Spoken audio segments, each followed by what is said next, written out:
কি বলা যেতে পারে? আব্দুল্লাহ বিন উবাই বলা যেতে পারে না? আব্দুল্লাহ বিন উবাই বলা যাবে না? এখন তো শেষ টম হিসেবে আমাদেরকে আব্দুল্লাহ বিন উবাই বললো, আমাদেরকে মুসলমান বলছে না। বলছে আব্দুল্লাহ বিন উবাই তো মুসলমান গুলোই তো কি ছিল, প্রসিদ্ধ ছিল না যে ইসলাম কবুল করেছে, অথচ সে তো সে তো মুনাফিক না। তার মানে আল্লাহ তাআলার দেওয়া এবং রাসূলের আনিত সংবিধান সে কি করতে চায় না, অ্যাকসেপ্ট করতে চায় না। তাহলে আমাদের দেশে যারা নাকি মুসলমান দাবি করছে, দাবি করার সত্ত্বেও বাংলাদেশের সংবিধান যেটা নাকি ডাক্তার কামাল হোসেনের রচিত, এটাই মেনে চলবার জন্য তারা আগ্রহী বা এটা মানলে, এটা মানতে তারা সবসময় কি প্রস্তুত। এর বিপক্ষে কোরআনকে বাস্তবায়ন করবার জন্য তারা কোনো সময় প্রস্তুত নয়। তাই এদেরকে কি আব্দুল্লাহ বিন উবাই বলা যাবে কি যাবে? একটা সত্য কথা, আচ্ছা এই কথা শুনুন, তাই একমত হলে দরকার নাকি? এখন দেখি যারা কোরআনকে সংবিধান হিসেবে মানবে না, আদালত মানবরচিত সংবিধান তারা নিজেদের সংবিধান হিসেবে মেনে নেবে, তারা যতই মুখে বলুন লা ইলাহা ইল্লাল্লাহ মুহাম্মাদুর রাসূলুল্লাহ এবং সব জায়গায় বলে বেড়াচ্ছে আমরা কি মুসলমান, নামাজ ৫ ওয়াক্ত আদায় করুন, রোজা ৩০টা রাখুন কি ২৯টা রাখুন, টাকা পয়সা আছে হজে যান এবং যাকাতও দিন, এদেরকে মুসলমান বলা যাবে না। কেন বলা যাবে না? কারণ তাদের তো ঈমানই নেই। তিনি আমার আগেই বলে দিয়েছেন, একটু সাহায্য করেছেন আমার। আচ্ছা, ঈমান যদি না থাকে, মূল বিষয় বস্তু যদি না থাকে, এখন সে কার কথা হবে? যে একজন রং করবে বলা, রং তুলি নিয়ে বেরিয়ে বেড়াচ্ছে, ওকে রং করবে, রং করবেন তো রং করবেন, তাছাড়া তুমি রং করতে পারো, তাছাড়া পারি, রং করতে পারবো না কেন? আমার কাছে তুলি আছে, রং আছে, আর রং করে দিতে পারবো, তাছাড়া তাহলে রং করো। তো দাঁড়িয়ে আছে, ও মনে করছে কিছু দেবে, কাছে দাঁড়িয়ে আছো কেন, রং করো। আরে বাবা, তুমি তো আসলি জওহার একটা কিছু তো দিবে, কাপড় দিবে কি তক্তা দিবে কি বাক্স দিবে, যারাই তো দিবে, তারপর তার রং করো। তাছাড়া না তুমি দেবে, তার রং করতে পারি। তা শুনতে কি রং করা যাবে না? তাহলে নামাজ, হজ, যাকাত এগুলো হচ্ছে লাওয়াহিক, যাকে লাহিক মানে এসে লেগেছে। মূল জওহার হচ্ছে ঈমান, মূল বস্তু হচ্ছে ঈমান। তাই তার তোমার কাছে রং থাক আর তুলি থাক, যাই থাকুক না কেন, তুমি রং করতে পারবে না যতক্ষণ পর্যন্ত মূল বস্তু না দেওয়া হবে। তাহলে নামাজ, পূজা, হজ, যাকাত কোনো কাজেই আসবে না যতক্ষণ পর্যন্ত তার মূল ঈমান না থাকে। কথাটা বুঝতে পেরেছেন? তাহলে কোরআন বাদে আদারওয়াইজ অন্য সংবিধানের উপরে বিশ্বাস করে তার পেছনে চললেই কিন্তু অনুরূপ অবস্থা ঘটবে। ঠিক কথা বুঝতে পেরেছেন? এই জন্য আব্দুল্লাহ বিন উবাইয়ের জানাজা করতে আল্লাহ তাআলা নিষেধ করেছেন। রাসূলুল্লাহ সাল্লাল্লাহু আলাইহি ওয়াসাল্লাম করতে গিয়েছিলেন, করতে পারেন নাই, করেন নাই। তাহলে আজকে দেখি আমরা যে মুসলমান বলে দাবি করি আর মসজিদে আসি, মসজিদ বলতে এই 4 দেওয়ালওয়ালা নয়, যাই নামাজে দাঁড়াবো, এটা তো মসজিদ। কারণ সেটা স্থানকে মসজিদ বলা হয়, এটা যাই শুধু। তাহলে আমরা যে মসজিদে আসি বা মসজিদে দাঁড়াই নামাজ আদায়ের জন্য, এবং রমজান মাসে আমরা কি করি? সিয়াম পালন করি। টাকা পয়সা আছে, মক্কাতে যাই, বাইতুল্লাহ জিয়ারত করি, অথচ সংবিধান মানি ডাক্তার কামাল হোসেন। ডাক্তার কামাল হোসেনের সংবিধান মানি। এতে কি একটা ফালতু কাজ হয়ে যায়নি? এটা তো কোনো মূলত কোনো মানে এর ভিতরে কোনো ফলই যায়, ফ্রুটলেস যাকে বলা যেতে পারে, একদম অশুভ কাজ এটা। এইবার আসি জায়গাতে দেখেন কোরআন কি বলছে? মূর্তি অপসারণের কথা বলছে, বলছে না? আর বাংলাদেশ সংবিধান বলছে যে মূর্তি আলাদা আর আমি এই জমার আগের জমাতে বলেছি, কথা বলি নাই, আজকে সেই কথাটা ভাঙব। তাহলে কোরআন নিয়ে প্রতিষ্ঠা করলেন নবী মুহাম্মদ সাল্লাল্লাহু আলাইহি ওয়াসাল্লাম আর ওনার সঙ্গীরা। প্রতিষ্ঠা করবার পরে দিয়ে এটা হচ্ছে অষ্টম হিজরির কথা হচ্ছে। যখন প্রতিষ্ঠা করলেন, কোন সময় প্রতিষ্ঠিত হলো কোরআন? কুল জাল হক জাহাদাল বাতিল ইন্নাল বাতিলা কানা যাহুকা। একটা আয়াত আছে না? এই আয়াতটা হুজুর রাসূলুল্লাহ বললেন কোন সময়? মক্কা যখন বিজয় করলেন, তখন ওনার বয়স হচ্ছে 61। এই সময় উনি পড়লেন এই আয়াতটা, অবতরণ হয়েছে অনেক আগে। তারপরে দিয়ে এই জায়গায় উনি পড়ছেন কুল জাল হক জাহাদাল বাতিল ইন্নাল বাতিলা কানা যাহুকা, এই কথা বললেন। তার অর্থ হচ্ছে এই অর্থ আপনারা অনেক লোকেই জানেন যে তুমি বলো হক এসেছে বাতিল দূরীভূত হবে, হক এসেছে বাতিল দূরীভূত হবে। আচ্ছা, তাহলে হক আজকে এসেছে, তাহলে নবী মুহাম্মদ রাসূলুল্লাহ এর 8 বছর ফলে দিয়ে তার আগে যে 13 বছর তো নবুয়ত পাওয়ার পরে দিয়ে ওখানে ছিল, তখন কি হক ছিলেন না? ছিলেন। তাহলে এখন কেন নতুন করে বলা হলো হক এসেছে? ক্ষমতা হাতে পেয়েছে, তাই তো আপনারা সবাই বুঝে গেছেন, বুঝে যান নাই আপনারা? তাহলে ক্ষমতা পেয়েছে, তাই ক্ষমতাকে এখানে হক বলা হচ্ছে। তার মানে তোমার ক্ষমতা এসছে, তোমার ক্ষমতা হয়েছে, এবার কি করো? বাতিল দূরীভূত করো। এবার বাতিল কি করো? দূরীভূত করো। এর আগে দিয়েও কিন্তু মক্কাতে এসে হুজুর রাসূলুল্লাহ উমরা করেছেন, কিন্তু উমরা করেন নাই। সপ্তম হিজরি একটু আগে দিয়েও করে গেলেন, মানে অষ্টম হিজরি এটা হচ্ছে, সপ্তম হিজরি একটু আগে দিয়েই করে গেলেন। ষষ্ঠ হিজরিতে হয়তো মক্কা কাবা ঘরে আসতে দেয় নাই, ওখান থেকে সরে চলে গেছেন। পরবর্তী সপ্তম হিজরিতে উনি ওখান থেকে উমরা করে চলে গেছেন, তবু পুতুল রয়েছে। তখন কিন্তু কোন জাল হক জাহাদাল বাতিল ইন্নাল বাতিলা কানা যাহুকা বলেন তাই।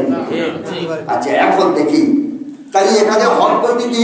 ক্ষমতা, ক্ষমতা, রাষ্ট্র ক্ষমতা। ক্ষমতা মানে রাষ্ট্র ক্ষমতা, রাষ্ট্র ক্ষমতা, শক্তি যাকে বলা যায়, মাইন্ড, এক্সেল পাওয়ার যাকে বলা যেতে পারে। দেখো, যখন উনি ক্ষমতা বলেন তখনই এই কথা বললেন, বলে কি করলেন? পুতুল সরালেন, সরালেন না? সবাই তো পুতুল সরিয়ে দেওয়া হলো না? এখন এখানে একটা কথা আছে যে ভাস্কর্য, ভাস্কর্য বলা হচ্ছে এমন পুতুলকে যে পুতুলের পেছনে ইতিহাস জড়িত আছে। তাই জাতির পিতা শেখ মুজিবুর রহমানের যে ভাস্কর্য, যে প্রতিকৃতি করছেন, এটা বলছে যে ওনার পেছনে ইতিহাস আছে। বাংলাদেশ স্বাধীন করেছেন, তারপর মুক্তি ফৌজির কমান্ড দিয়েছেন, কত কি করেছেন, এই সমস্ত সব একটা ইতিহাস আছে না? অবশ্যই আছে। আচ্ছা, মক্কাঘারে যে সমস্ত পুতুল ছিল তাদের পেছনে কি কোনো ইতিহাস ছিল? ব্যাপক ইতিহাস, ব্যাপক ইতিহাস ছিল না?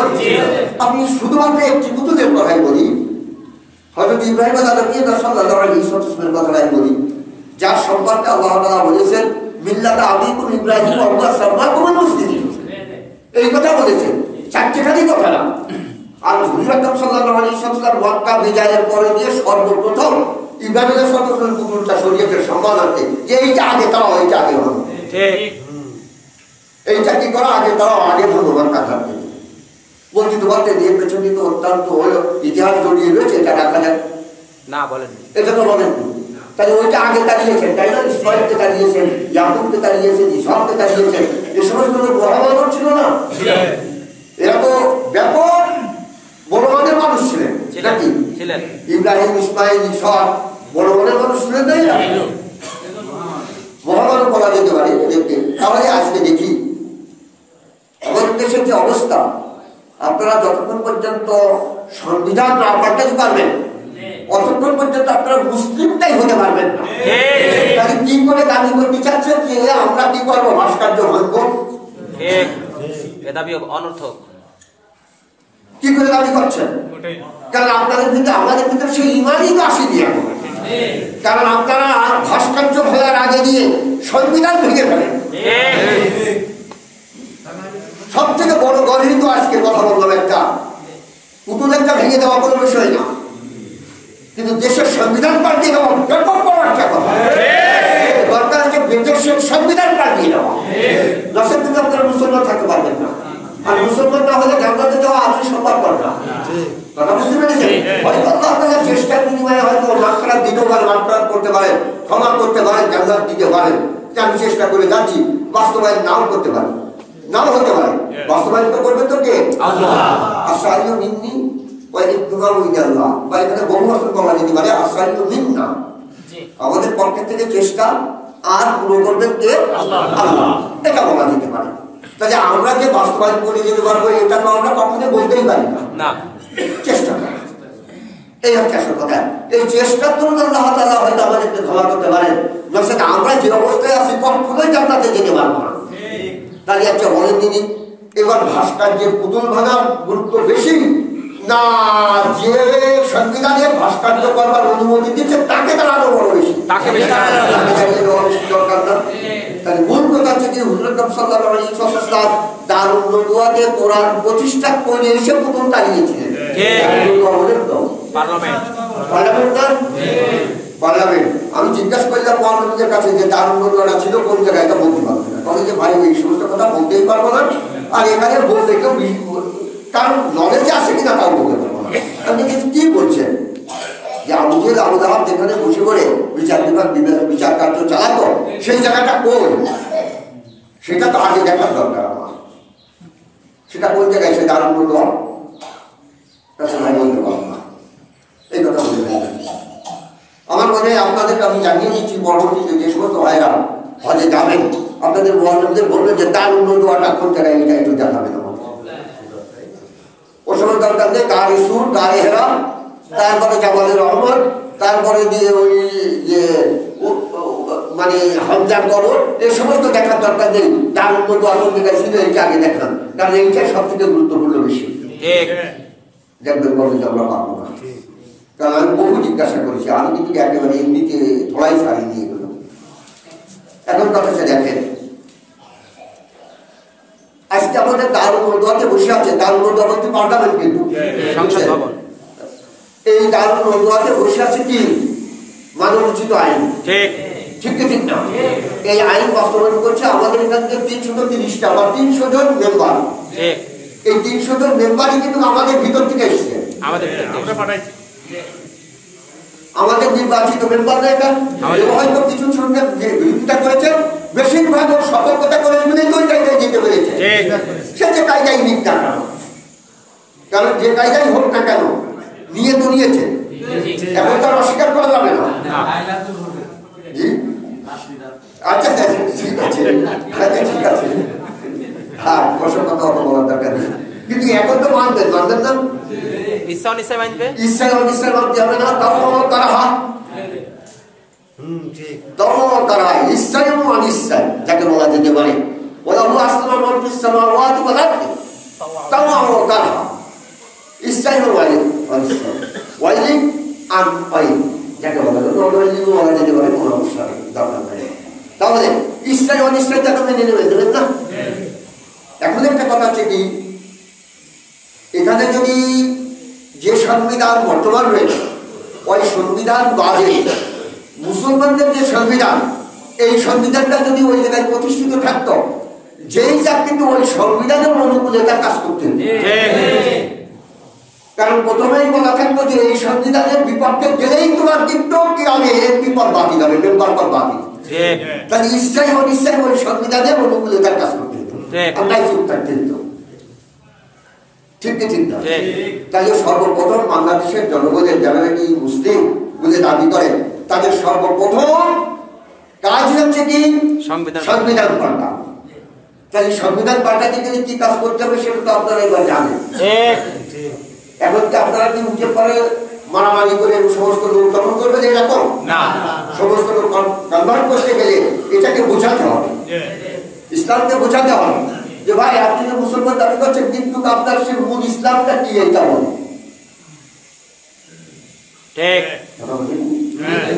মূল ইসলামটা কি এটাই আমরা জানি না, আবার এদিকে মুসলমান বলে দাবি করছে।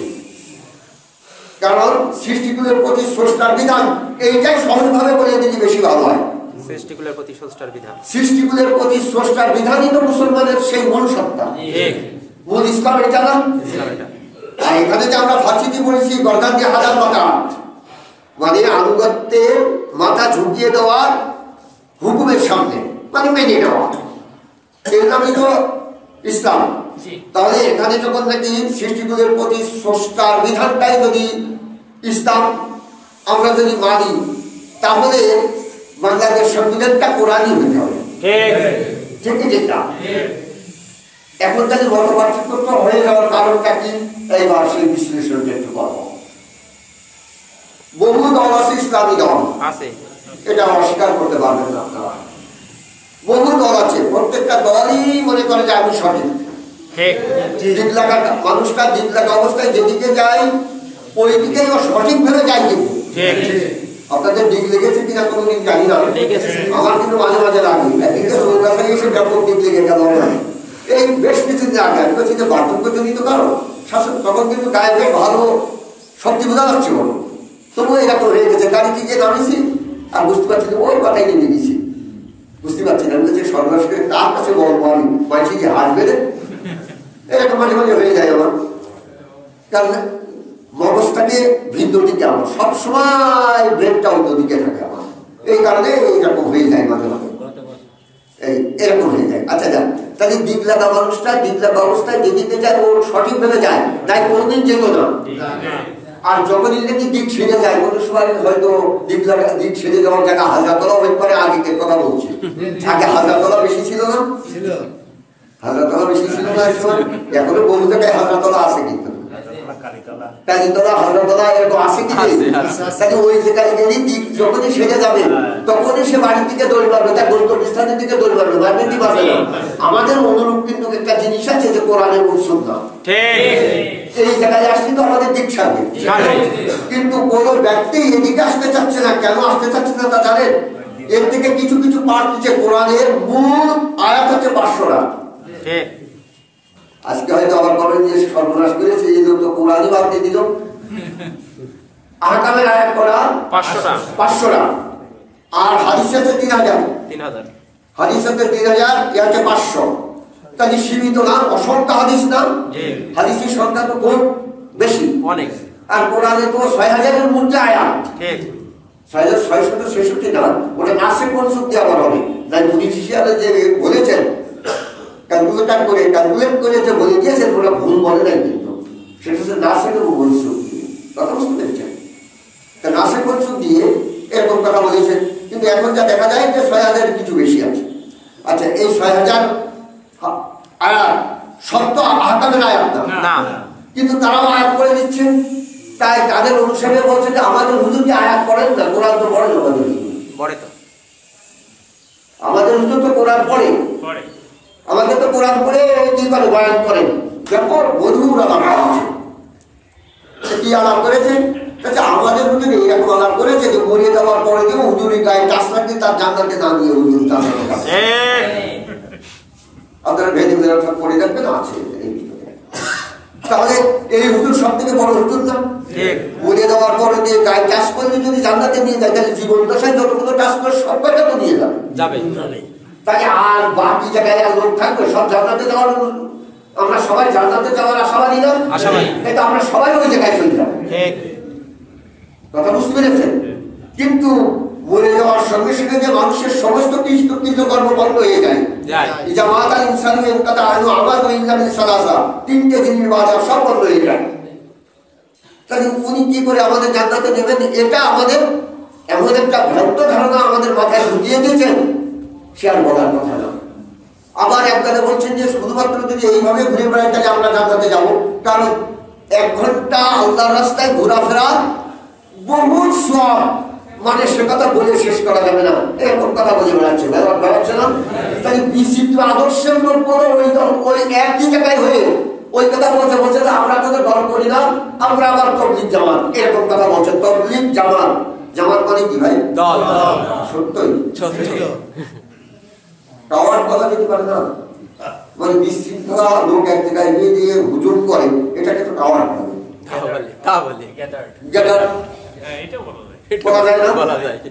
আচ্ছা বলেন তিনি, হ্যাঁ, এখানে আওয়ামী লীগ আর বিএনপি মারামারি করছে।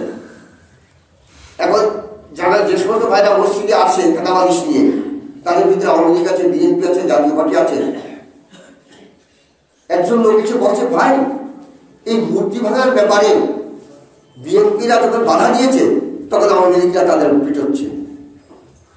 এই যে একটি দল গুচ্ছ লোকগুলো আসে, আদর্শের দিক থেকে এক না, কিন্তু আবার বলছে আমরা তবলিগ জামাত। তাদের কাছে যদি জিজ্ঞাসা করা ভাই হক তারা,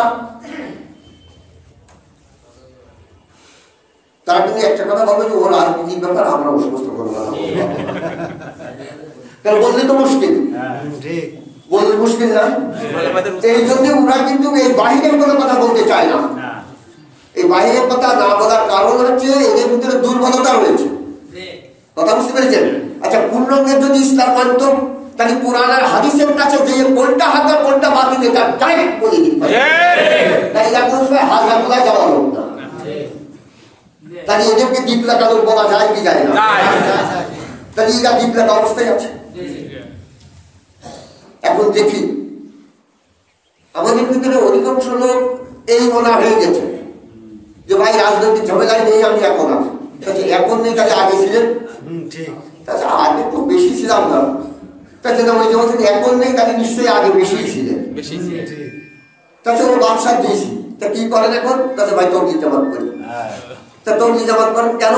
তাছাড়া এদের ভিতরে কোনো দিনদারি নেই, মানে দুনিয়াবি কোনো কথাবার্তা নেই, সব আখেরাতের কথা, মাটির তলায় আর আসমানের উপর, সব আখেরাতের কথা। তাছাড়া এই আখেরাতের কথা শুনে শুনে এখন আপনি কি করছেন? তাছাড়া এখন আখেরাতের চিন্তা ভাবনা করছি। আখিরাত বলতে তো শেষ, ঠিক কি ঠিক না? আখিরাত বলতে শেষ না, আখিরাত মানে শেষ। আচ্ছা, পরীক্ষার হলে কি পড়ার জায়গা না, মান উন্নয়নের জায়গা। আখিরাতে যে মান উন্নয়নের জায়গা, দুনিয়ার কৃত কর্মের উপরে নির্ভর করে মান উন্নয়ন। 2 বছর একাধিক ক্রমে স্টাডি করবার পরে দিয়ে ওই জায়গাতে যে মান উন্নয়নের ওই জায়গা, ওখানে যে বইপত্র খোলা জায়গা নেই, ওখানে দিয়ে গাড়ি বলা যাবে না যে ভাই আমি এতদিন তো সময় পাইনি, তো এই 3 ঘন্টা সময় দিয়েছে দরকার আমার, তাই এখানে বই খুলে আমি পড়া শুরু করি। ওর ঘাট ধরে বার করতে হবে না? এই তোর এখানে কি পড়ার জায়গা? তোর তো 2 বছর সময় ছিল, এই কোর্স কমপ্লিট করবার জন্য 2 বছর সময় ছিল না? তাহলে আমাদের কোর্স, জীবনের যে কোর্সটা আছে, আল্লাহ তাআলা যে কোর্স আমাদের দিয়েছে, এই লাইফটা শেষ হওয়ার সঙ্গে সঙ্গে এটা বন্ধ হয়ে যাবে। বন্ধ হয়ে যাবে না? তারপরে দিয়ে যখন বলা হবে ওকুল্লাহ ইনসানিন আলজামনাহু তায়রান ফি উনুকি নুখরিজুলাহু ইয়াওমাল কিয়ামাতি ইয়ালকাহু কিতাবান মানশুরা। এটা তো কোরআন বর্ণনা করেছে, আমি বলছি না। ইকরা কিতাবাকা কাফা বিনাফসিকা ইয়াওমা আলাইকা হাসিবা, বলে দেওয়া হবে যে তোমার কর্মকর্তা তুমি আজকে দেখো পড়ো। লা ইউগাদিরু সাগীরা ওয়ালা কাবীরা, কথা বলে মানে হাযাল কিতাব। আরে বাপ রে বাপ, ওয়ান্ডারফুল বুক, মানে একেবারে দারুণ ভাবে ইয়ে করবে। সে কি যাকে জিনিসা বলা হয়, জিনিসা বলে ভালো বুঝি, জিনিসা সব হঠাৎ করে মানে শুনে যায়, অনেক সময় শুনে কেন সাপ আগে যাতে থাকে একেবারে মহাজ্জের মিনু মহাজ্জার আনু বাবাজি ঘুমাচ্ছে। তা এই যখন যে ব্যাপারটা, যার থেকে ভয় দেখানো হয়, আর যার ভয় দেখানো মহাজ্জার আনু, আর মহাজ্জের যে ভয় দেখায়, এখানে 4-5টা জিনিস আছে। যে ভয় দেখাচ্ছে, যার থেকে ভয় দেখাচ্ছে, যাকে ভয় দেখানো হচ্ছে। আমি যে কথাটা বলতে চাচ্ছিলাম যে আল্লাহ তাআলা আমাদের যে জিনিসটা দিয়েছেন, এটাকে কি বলি আমরা? কোরআন বলি না?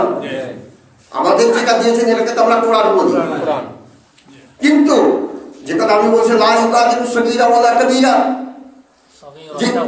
সগীরাটাও বুঝেছি, সগীরাও বলতো, সগীরাটাও তা হায় হকের ভিতরে ইয়ে হয়ে যায়, তাড়াতাড়ি পড়বার সময় ওরকম হয়। তোমরা এই কায়দা বুঝবার অনুসরণের কায়দা। হ্যাঁ, এখন কথা হচ্ছে কি, যে কথা আমি বলছিলাম যে দুনিয়ার কৃত কর্মটা আখিরাতে আল্লাহ, তাই দুনিয়ার পরীক্ষাগার না, এখন দুনিয়াকে পরীক্ষাগার বলা যাবে না। তাহলে আমার পাঠ্য তালিকা শেষ হবে, আমার দুনিয়ার লাইফ শেষ হওয়ার, ওয়ার্ল্ড লাইফ শেষ হওয়ার সঙ্গে সঙ্গে আমার পাঠ্য তালিকা শেষ। এবার পাঠ্য তালিকা শেষ যখন হয়েছে, আমি কি করেছি এই লিপিবদ্ধ করা হয়েছে, ওই ইকরা কিতাবাকা কাফা বিনাফসিকা ইয়াওমা আলাইকা হাসিবা, এই এক করে তারপরে এইদিকে আসলাম আমি, যে তুমি আজকে তোমার কৃতকর্মের বইটা আজকে দেখো, সব কিছু নোট করা আছে। তখনই দেখার সঙ্গে সঙ্গে ব্রেনে যখন উপস্থিত হয়ে যাবে, অনেক সময় দেখেন না, এই ওই খানার বাড়ি তো কি নাম কি দেখাই দিত মনে আছে? আমার বাড়ি সকালে খালি দুপুরে মনে থাকে না, তার থেকে একটা ঘটি দই দিয়ে মনে আছে? তোর মনে পড়েছে এই বিদ্যাধার দিয়ে ঘটি দই দিয়ে দেন মনে শিখেছিলাম, ব্রেনে শিখেছিলাম। ব্রেনে আসার সঙ্গে সঙ্গে সে যখন লাভ করে পড়েছে, সত্যি তো আমার তো আমি তো ভুলেই গেছিলাম, যখনই নাকি কর্মকর্তার সামনে দিয়ে দেওয়া হবে আল্লাহ তাআলা তার ব্রেনের সমস্ত কৃতকর্মটা উনি একের পর আর দিতে থাকবে, ও টাকাতে থাকবে, আর দেখবে জানে এটা তো করেছি, এটা তো করেছি, তখন আফসোস করে বলবে যে এটা কেমন ধরনের একটা বই যে যার ভিতরে ছোট বড় কোনো কিছু ছেড়ে দেওয়া হয় নাই, আমার কৃতকর্ম সবটাই লিপিবদ্ধ আছে। কোনো নামের ব্যাপার, এটা তো দুনিয়ার ব্যাপার, ঠিক না? তাই একজন মুসলমান হতে লাগবে দুনিয়ার কৃতকর্ম যদি তার সঠিক হয় সেই হবে মুসলমান। দুনিয়া ছেড়ে দিয়ে, ক্ষেত্র ছেড়ে দিয়ে কোনোদিন চাষ করা যায় না, যায় না। তাই ক্ষেত বাদ দিয়ে চাষ করবে, সেই জন্যই তো যদিও হাদিস না, এটা কেউ কেউ বলেন হাদিস আর দুনিয়া মাসরাতুল আখিরা, এটাকে বিভিন্ন রকমের রূপ দিয়েছে, এটা যা আমরা বলতে চাচ্ছি না, হয়তো এখানে অনেক লোক বলবেন যে উনি জাল হাদিস বলেছেন, এটা একটু কনফিউশন আছে এর ভিতরে। তো কিন্তু মাওলা হিসেবে তো মেনে নেওয়া যেতে পারে দুনিয়ার কৃতকর্ম, আখিরাতের সমস্ত সবকিছু। তাহলে আজকে যদি আপনি দুনিয়ার কৃতকর্ম বাদ দিয়ে যদি আখিরাত নিয়ে যদি চিন্তা ভাবনা করেন, তাহলে এটা একদম নিছক পাগলামি হবে, নিছক পাগলামি হবে না। তাহলে দুনিয়ার কৃতকর্ম যদি আপনার সঠিক করতে হয়, দুনিয়া চলবার আপনার জীবনের সমস্ত বিভাগে দুনিয়ার যে জায়গায় আপনি যাবেন সেই জায়গায় আপনার ইসলাম অনুযায়ী কাজ করতে হবে। আপনার জীবনে যদি আপনি রাজনীতিতে যান, তাও বাংলাদেশের কোন লোকটা যার বয়স 18 এবং 25 প্রত্যেকেই কি ভোটার, তাহলে প্রত্যেকেই রাজনৈতিকের সঙ্গে জড়িত কি জড়িত না, তাই এদের প্রত্যেকটা ব্যক্তির নৈতিক দায়িত্ব না রাজনৈতিক আল্লাহ তাআলার দেওয়া নিয়ম নীতি অনুযায়ী হওয়া দরকার। রাজনীতিটা কোন নিয়ম নীতিতে হওয়া দরকার, আল্লাহর দেওয়া নিয়ম নীতিতে হওয়ার দরকার না। আচ্ছা, অর্থনীতিতে জড়িত না বাংলাদেশের কোন লোকটা বলেন তো ভাই? নেই একজন। যার বিবেক হয়েছে, আল্লাহ তাআলা বলে দিয়েছেন না যে এতিমের কাছে মাল অতক্ষণ সপোর্ট করো না, ওকে পরীক্ষা নিরীক্ষা করে দেখো যে এই মাল রক্ষণাবেক্ষণ করবার ক্ষমতা, কমন সেন্স তার হয়েছে কিনা, তাহলে যাও। এইরকম ধরনের যারা বালেক হয়েছে, আকলান হোক আর সেন্নান হোক, বালেক তো 3 প্রকারের, হলুমান পলিটিশন যাকে বলা যায়, ডে হোক আর নাইট হোক, আর আকলান বিবেকে, আর হচ্ছে সেন্নান বয়সী। নারী পুরুষ যেখানে বলেন না কেন, নারীদের তো সে আপনারা জানেন কি হলে স্বাভাবিক হয়। তাহলে স্বাভাবিক হওয়ার পরে গিয়ে তার কাছে তার মাল কি করে দিতে বলেছে, এদিনের মাল বুঝ করে দিতে বলেছে। তাহলে এখন যখন নাকি আমার ম্যানহুড যখন আমি হয়েছি, হওয়ার সঙ্গে সঙ্গে আমার এমন একটা ক্ষমতা দিয়ে দিয়েছেন সরকার যে আমি এখন কি করতে পারি, পার্লামেন্টের কৃতকর্মে আমি সংযোগ দিতে পারি, মেম্বার পাস করাবার আর ফেল করাবার, 2 পক্ষে যেমন কাজ করতে পারি না। আমারটাই পাস করুক আর ফেল করতে আমি বলতে চাচ্ছি না, আমি কাজ করতে পারি কি করি না, পারি না। তাহলে এই কারণে ফেল করাবার জন্য আমি চেষ্টা করবো, আমার ভোট দেবো না, সমর্থন দেবো না। অথচ সে পাস করে গেছে, কিন্তু আমি তো চেষ্টা করি ফেল করাবার। আমি এই কথা বলছি, এই ক্ষমতা ম্যানহুড হওয়ার পরে তো দিয়ে দেয়, পাওয়ার দেয় কি দেয় না। তাহলে এই ক্ষমতা যখন আসবে, এই ক্ষমতাটা যে আপনি যে বাস্তবে রূপ দেবেন বা ব্যয় করবেন, তাহলে সঠিক জায়গায় ব্যয় করতে হবে আপনার।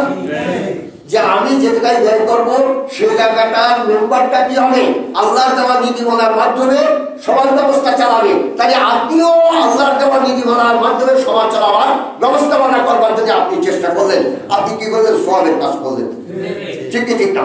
এখন আমি বললাম যে না, আমি ওকে দেবো না, যে ব্যক্তি নাকি মানবরচিত আইন বাস্তবায়ন করবার জন্য চেষ্টা করছে, এইবার সবাই তার পক্ষে লেগে আছে, আমি তার পক্ষে যাবো, আপনিও দাঁড়িয়ে হয়ে যাবেন, তাই হয়ে যাবেন না? তাহলে মেম্বাররা যে ওখানে যাবে বিন্দু বিন্দু ক্ষমতা নিয়ে আমাদের কাছ থেকে, ঠিক কি ঠিক না? বিন্দু বিন্দু ক্ষমতা নিয়ে যাবে না, বিন্দু বিন্দু ক্ষমতা নিয়ে গিয়ে সেখানে যে তারা বসবে, 300 জন বসবে, সারা বাংলাদেশের বিন্দু বিন্দু ক্ষমতা 300 জনের ভিতরে বন্টন হবে। ঠিক, আপনি দেন আর না দেন সে কথা বলছি না। এখন যদি 50 জন দেন আর কেউ না দেন, তাহলে ও 50টা বাদই তো জায়গায় চলে যাবে, যাবে না? তাহলে আপনি আর সবুত নিষ্পুর রিজা একটা কথা আছে, মৌনতা আবার সম্মতির লক্ষণ। আপনি দেখনি বসে রয়েছে তো দেওয়ার খাতে ধরে দেবে, ওটা কথা ও দিয়ে দিয়ে সময়, মৌনতা সম্মতির লক্ষণ না, এটা জানেন তো? আর সবুত নিষ্পুর রিজা এটা আরবিতে পড়েছিলাম আমি। আচ্ছা যাক, তাহলে মৌনতা সম্মতির লক্ষণ যখন, তখন আপনি তো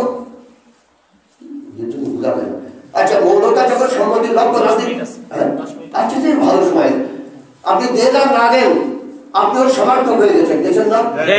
যাওয়ার পরে গিয়ে ও কি করছে? মানবরচিত আইন দিয়ে কোরআনের বিপক্ষে আইন পাস করছে, আপনি দায়ী হয়েছেন। ঠিক, কারণ আপনি চুপ করেছিলেন, বিপক্ষতা করেন নাই। বিপক্ষতা করেন নাই। হয়তো বলতে পারেন যে হুজুর বিপক্ষতা করবো কি করে? জেলের আশঙ্কা আছে, অর্থদণ্ডীর আশঙ্কা আছে, মার খাওয়ার আশঙ্কা আছে। আচ্ছা, আল্লাহ রসুল যখন 313 জন নিয়ে গেছিলেন, উহুদ ময়দানের কথাটাই বলি বেশিরভাগে। উনি 1000 সৈনিক নিয়ে উহুদ ময়দানে গেছিলেন না? 300 পর থেকে ভেঙে গেছিলেন। হুজুর আকরাম সাল্লাল্লাহু আলাইহি ওয়াসাল্লাম খালিদের সাবিই দাও, তোমরা তাদের রাস্তাকে ছেড়ে দাও, ওরা চলে যাক। ব্যাপক কথা, এই জায়গায় ব্যাপক ইতিহাস আছে, বাদ বাকি চলো ছেড়ে দাও। কারণ তারা থাকলে বিশৃঙ্খলা ঘটাবে, ওদেরকে ছেড়ে দাও। তারপরে দিও একটা ছোট্ট করে একটা কথা বলি। শেষ পর্যন্ত হুজুর আকরাম সাল্লাল্লাহু আলাইহি ওয়াসাল্লাম বলেছিলেন, আল্লাহর নবী যখন নাকি জিহাদের পোশাক পরে, যুদ্ধের পোশাক বলি আমরা, আর আরবিতে জিহাদ, জিহাদের পোশাক যখন গায়ে ধারণ করে, বর্মা পরে, তলোয়ার হাতে নেয়, ঢাল হাতে নিয়ে যখন নাকি জিহাদের ময়দানে যায় কাফেরের বিপক্ষে লড়াই করতে, অতক্ষণ পর্যন্ত সে চুপ থাকে না বা বিরোধী হয় না যতক্ষণ পর্যন্ত সে শহীদ না হয়, অথবা আল্লাহ তাআলা তাকে নিষেধ না করে। আল্লাহ যদি নিষেধ করে তখন ক্ষান্ত হয়, আর শহীদ হয়ে গেলে তারপর কথাই নাই। তাহলে উনি তো সরবেন না, ঠিক কি ঠিক না? তাহলে আপনার মূলত আপনি যে মূলত অবলম্বন করে যে গা বাঁচিয়ে যাবেন, এদিকে যে আল্লাহর দেওয়া বিধান কি হয়ে যাচ্ছে? পরাজিত হয়ে যাচ্ছে। তাহলে আপনি মৌলতা থেকে গা বাঁচিয়ে যাওয়া মানে দুর্যোগের খড়ি হওয়া। কথা বুঝতে পেরেছেন? এই জন্যই এই জেহাদের ময়দান আর জেহাদের ময়দানে একটা পার্থক্য নেই। কারণ বোর্ড এবং সংস্থা যাকে বলা যেতে পারে, বহু প্রবর্তির কারণে নেতামত পাল্টিয়ে যায়। ছোট্ট করে বুঝিয়ে দিচ্ছি কথাটা। গাভী গরম হলে এখন ইনজেকশন দেয়, যায় না? কিন্তু আমরা তো মনে করতাম আগে সার বাদে, বা যাকে বলা যায় এ বলি আর সার বলি, এটা বাদে প্রযোজন হয় না। কিন্তু এখন তো একটা বিজ্ঞান প্রযুক্তি গেছে যে ও সমস্যার দরকারই নাই। আগে গ্রামগঞ্জে সার ছেড়ে দেওয়া থাকতো না, ধনী লোকেরা একই গ্রামে 3-4 সার ছেড়ে দিয়েছে, তারা খেয়ে বেড়ায়, তার হুক্কা মেরে বেড়ায়, বলে তো কি বেড়াইতো না। কিন্তু আমরা তো মনে করতাম এই হচ্ছে প্রযোজনের মাধ্যম। কিন্তু এখন তো দেখে নিয়েছি যে অস্ট্রেলিয়া থেকে বীজ নিয়েছে, এখানে প্রজনন করছে, করছে কি করছে না? থাইল্যান্ড থেকে নিয়ে আসছে, অমুক জায়গাতে নিয়ে আসছে, নিয়ে এসে প্রজনন করছে। তাই নেতাবাদ পাল্টে গেছে, কর্ম পদ্ধতি পাল্টে গেছে, কিন্তু উদ্দেশ্য কি আছে? একই আছে না? উদ্দেশ্য তো একই আছে। তাহলে এখন যদি তলোয়ার তীর নিয়ে বদর প্রান্তর, উহুদ প্রান্তরে গিয়েছে কাফেরের বিপক্ষে লড়াই করতে, আর পাশে থেকে বলে দিয়েছে সাক্ষাৎ মৃত্যুর দ্বারে পৌঁছে যাবে না। যখন নাকি উহুদ ময়দানে যাচ্ছেন, লোক ভেঙে গেল, বা বদর প্রান্তরে যাচ্ছে, বহু লোকে বলছে যে ওর সর্বনাশ, কুরাইশদের বিপক্ষে এরা লড়াই করতে যাচ্ছে, তাদের সৈনিক কত? এরা মাত্র 313 জন, আর ওরা 1000-এর বেশি। এদের তলোয়ার 3 জনের একটা, এদের ঘোড়া নাই, হয়তো একটা কি দুটো ঘোড়া, যাই থাক, সে 2 থাকা 3টে থাক, একার প্রতিবাহী ঘোড়া, তলোয়ারও কম, রসদপাতি কম। আর বদর প্রান্তরে যাচ্ছে আবু জেহেল কত বড় শক্তিশালী এবং সেনাদার পুঁজিপতি যারা, মক্কার ওরা সব ধনী ছিল না, ব্যবসাদার ছিল না মক্কার লোকেরা, এরা ছিল সেনাদার, অত্যন্ত পুঁজিপতি, যাকে বলা যেতে পারে তারা দারুণ পুঁজিপতি ছিল। তাদের বিপক্ষে লড়াই করা, এটা তো সাক্ষাৎ মৃত্যু ছাড়া আর কিছুই না। কিন্তু সাহাবীরা পিছিয়েছেন না, কি জন্য পিছন নয়? কারণ এই দুনিয়া তো অনলাইনটা একেবারে লিটিল, একেবারেই ক্ষুদ্র, ক্ষুদ্র না, কিন্তু আপনার মৃত্যুর পর দিয়ে যে লাইফটা, এটা তো অনন্ত, এর কোনো শেষ নাই। তো শুরু আছে কিন্তু শেষ নাই। আজকে যদি সত্যিকারে আপনি আমি চুপ থাকার দরুন যদি মানবরচিত আইন যদি আরো যদি জেগে বসে, তাই আমরা কালকে কিয়ামতে আল্লাহর দরবারে দাঁড়িয়ে পড়ে তার জবাব দিতে পারবো না, কখনোই দিতে পারবো না। অন্তত পক্ষে চেষ্টা করতে হবে আমাদের, ঠিক ঠিক না? তাই ভাস্কর্য তার আগে দিয়ে সংবিধান তার আমার চিন্তা এই মাথায়, সংবিধান তার আমার চিন্তা করলে ভাস্কর্য এমনি দূরীভূত হয়ে যাবে। যা ভাববো, যা ভাববো, আমি আর ভুল বললাম না, কথাটা এবার বুঝতে পেরেছেন? আপনারা ভাস্কর্য নিয়ে এত দৌড়দৌড়ি করার দরকার নেই, রাতের অন্ধকারে যে ভাঙা দরকার নেই, সিসি ক্যামেরায় ধরা পড়ার দরকার নেই, এ সমস্ত কোনো কিছুরই দরকার নেই। এ চাটু ঘোড়াকে দিয়ে ধরা যায় না। ঠিক। এটা লাগাম লাগিয়ে আগে তার জিনপোষ খুলে দেন, মানবরচিত আইনকে সংগ্রাম পার্লামেন্ট থেকে তাড়িয়ে দেন। কথা বুঝতে পেরেছেন? যে 360 পুতুল একটা টাকা তাড়াবার দরকার নেই, 360 পুতুল রাখবার যে আইনটা ওইটাই আগে বাতিল করেন, ও এমনি করবে ঠিক না? কিন্তু সেটা তো করবেন না, সেটা করবেন না, করতে যাই তাই হয়ে যান লা ইলাহা ইল্লাল্লাহ, কারো কিছু বলবো না লা ইলাহা ইল্লাল্লাহ, কারণ লা ইলাহা ইল্লাল্লাহ বলে জান্নাতে যাওয়া যাবে। মান ক্বালা লা ইলাহা ইল্লাল্লাহ ফাকাদ দাখালা ফিল জান্নাহ। قال النبي صلى الله عليه وسلم اليوم بعد الفجر من قال لا اله الا الله فقد دخل في الجنه। যে ব্যক্তি নাকি হুজুর সাল্লাল্লাহু আজকে ফজরের পরে এই কথা বলেছে মদিনাতে, যে নতুন মদিনাতে যে এই কথাই বলেছে আজকে ফজরের পরে নবী মুহাম্মদ বলেছেন যে ব্যক্তি লা ইলাহা ইল্লাল্লাহ বলবে সে ব্যক্তি জান্নাতে যাবে। আবু হুরায়রা রাদিয়াল্লাহু তাআলা উঠে পড়ে মদিনা গলিতে গলিতে, আপনারা তো গিয়েছেন মদিনাতে, এখন তখন এখনকার মতো তা তখন ওই রকম ধরনের ছিল না, তো মদিনার গলিতে গলিতে দৌড়দৌড়ি করছে, কাছে যে কালা নবী সাল্লাল্লাহু আলাইহি ওয়াসাল্লাম বাদাল ফাজর ইয়াউম পার ইয়াউম দিয়ে যায়, জরম আগেও হতে পারে পরেও হতে পারে। কি বলেছেন? মান ক্বালা লা ইলাহা ইল্লাল্লাহ, there is no master but Allah. এখানে মাস্টার হল না, আল্লাহ বলবি তো আল্লাহ রব, আল্লাহ রিজিকদাতা, আল্লাহ বিধানদাতা অনেক হয়, কিন্তু এদের হল না আইনদাতা ইলাহ। এই কথা বলেছেন, এই কথাটা বললে জান্নাতে যাবে, কি তো কর্মের দরকার নাই। কথা বুঝতে পেরেছেন? হযরত ওমর রাদিয়াল্লাহু তাআলা আনহু উনি আসছেন, কাছে যে উসকুত চুপ করো। আবু হুরায়রা কিন্তু খুব স্ট্রং ভাবে বলছে লেমা কি জন্য আসবো, আমি চুপ করবো কি জন্য? হযরত ওমর তো রাগী মানুষ, সহিহ আমরা বলি না থামলি না, পরে দিয়ে বলি না তুমি থামো, চুপ করছো, এই থামলি না কি হবে, এরকম কথা বলি কি বলি না, আমাদের ভাষাতে এরকম আছে। সহিহ চুপ করছে না,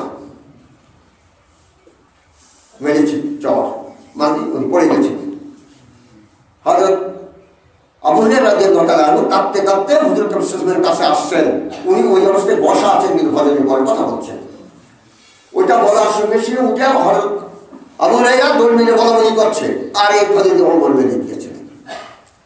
তারপরে যে যখন নাকি আবু হুরায়রা কাঁদতে কাঁদতে হুজুর সাল্লাল্লাহু কাছে এসেছেন, হুজুর সাল্লাল্লাহু বলছেন মা ইউবকিকা ইয়া আবু হুরায়রা, তোমাকে কিসে কাঁদিয়েছে, এই কি হয়েছে তোর কাঁদছিস কেন? আমরা বলি না কি হয়েছে তোর কাঁদছিস কেন, আর আরবিতে বলে মা ইউবকিকা, কোন জিনিসে তোমাকে কাঁদিয়েছে।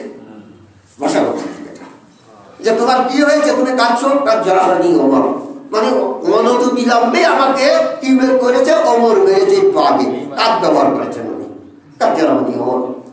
হুজুর সাল্লাল্লাহু মুক্তি দিয়ে বলছেন ইমা জারাবতা, তুমি মানলে কেন, জারাবতা হোক তুমি মানলে কেন?